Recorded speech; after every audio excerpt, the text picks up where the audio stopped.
Hello, friends. Today's chapter of the day is Song of Solomon, chapter 5. What an interesting book, the Song of Solomon, really laying out a picture of love.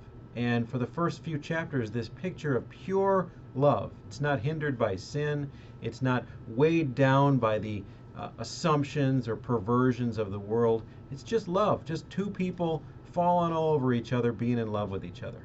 And we see this love consummated at the end of chapter 4 and the beginning of chapter 5. That's where we start. But then we're going to get into this kind of bizarre sequence that takes a turn but teaches us a lot about how love works as well. So that's what chapter 5 has for us. So we begin in the garden. They've come together, and the others are saying in verse 1, "Eat, friends, drink, and be drunk with love." Celebrate your love. Enjoy each other. Kind of like the toasts at a wedding.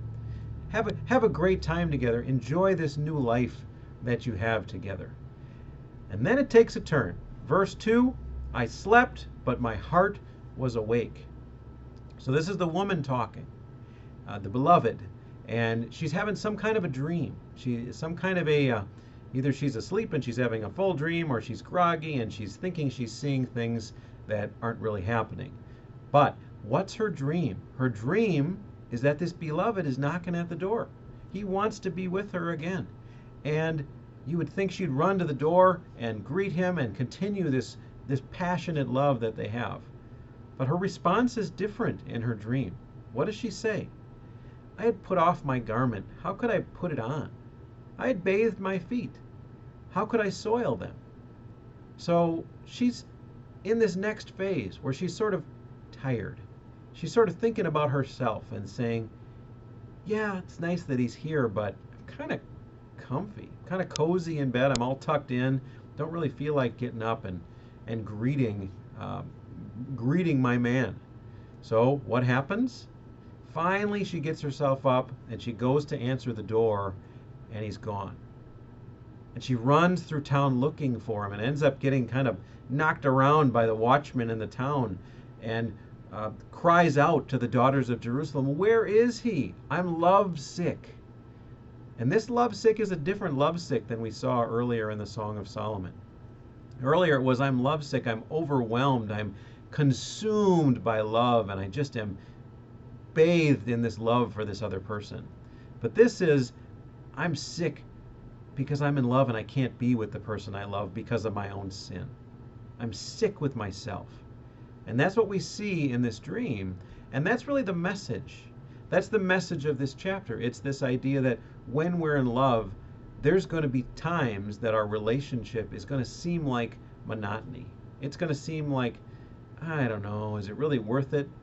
And we're really focusing on ourselves and not that other person. And when we do that, we're going to miss out on opportunities to have the beauty of love with another person. And we're going to regret that.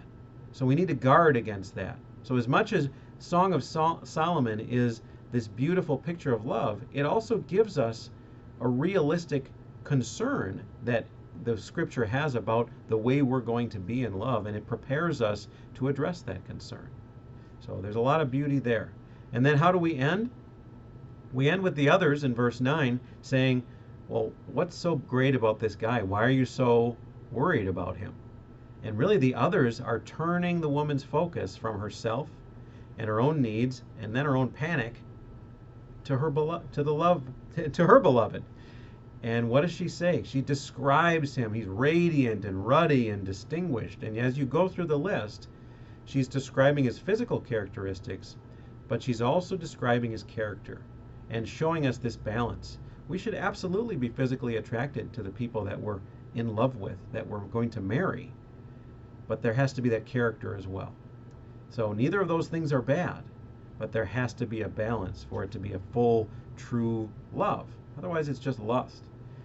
So that's what's going on in this chapter. Really interesting, really beautiful way of preparing us for what's going to happen in our relationships by watching this fear well up in her as a result of her poor choices, albeit in a dream. So hope you're enjoying Song of Solomon. I can tell you I have not thought this much about Song of Solomon ever. and it's been really cool to see this picture of love and this preparation for us in our romantic relationships. And this bigger picture that all of our marriages, whether we're going to be married or whether we're around other marriages or whether we are married, all those marriages are pointing to the relationship of Christ and the church. And that's true love, true selfless love that isn't keeping score. So that's my hope, that we can all look at that perfect love as a model for our flawed love and keep us growing in our relationship with those we love and our relationship with Christ. God bless. Have a great week.